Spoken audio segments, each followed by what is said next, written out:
Hello everyone, myself Bhavana and I am from Sri Venkateshwara College of Engineering, and my today's video is on the subject full stack development, and my topic is loop variables. And in this presentation we will explore the concept of loop variables, a fundamental element in programming. So what are loop variables? Control flow. Loop variables act as a guide within a loop, dictating how many times it should repeat. Iteration.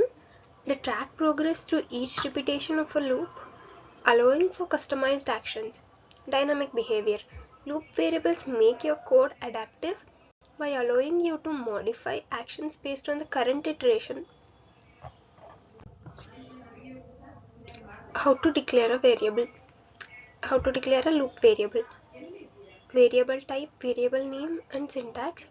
Variable type, you need to specify the type of the data the loop variable will hold.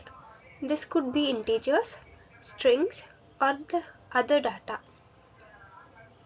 The variable type depends on what the loop is meant to accomplish. Variable name. Choose a descriptive name that indicates the variable's purpose in the loop. This improves code readability. Syntax. The syntax for declaring the loop variables varies between programming languages. It typically involves keywords like int is the sense, integer, string, or where, that is variable, followed by the variable name. Initializing loop variables. Starting point. Initialization sets the loop variable's string value. This value is typically the first element in a sequence or a specific number. Consistency. Ensure consistency by initializing the variable before the loop starts. This prevents unexpected errors. Code clarity. Initializing the variable improves code clarity by making the loop's initial state explicit. So updating the loop variables. We can increment, we can decrement, or we can assign the values. Increasing the loop variable's value at each iteration. This is commonly used to iterate through a series of numbers. Decrementing, decreasing the loop variable's value. This is useful for iterating backwards through a sequence. Assignment, directly assigning a new value to a loop variable based on loop's logic. Assigning loop variables. So the purpose of assigning the loop variables and the example for it. Assigning loop variables for output. Example, printing the loop variables value to the console or screen. Conditional logic. Example for conditional logic is using the loop variables value to control program flow based on certain conditions. Calculation and examples for calculation. Performing mathematical operations or manipulations based on the loop variable's value. Example for counting with the for loop. Initialization. Initially the loop variable will be in I and it will be set to 0.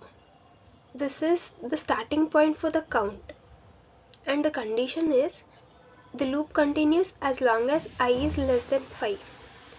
This ensures we count from 0 to 4. Iteration.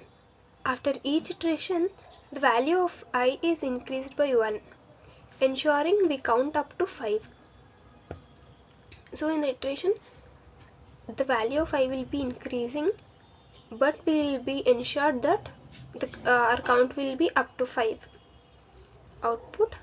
The loop prints the value in the loop prints the value of I in the iteration, demonstrating the count process. Conclusion and best practice. Clarity. We can use descriptive names for loop variables, making your code easier to understand. We can use descriptive names for loop variables, making your code easier. Like using descriptive names, we can make our code we can make our code easier to understand.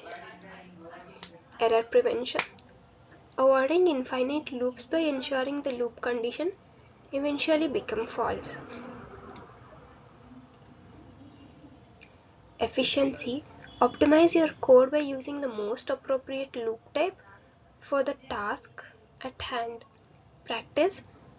We can practice writing loops with different types variables. This helps you to understand their application and become proficiency. Practicing practicing writing loops with different type of variables makes us to understand the application easier. And that's all for this video. Thank you for watching.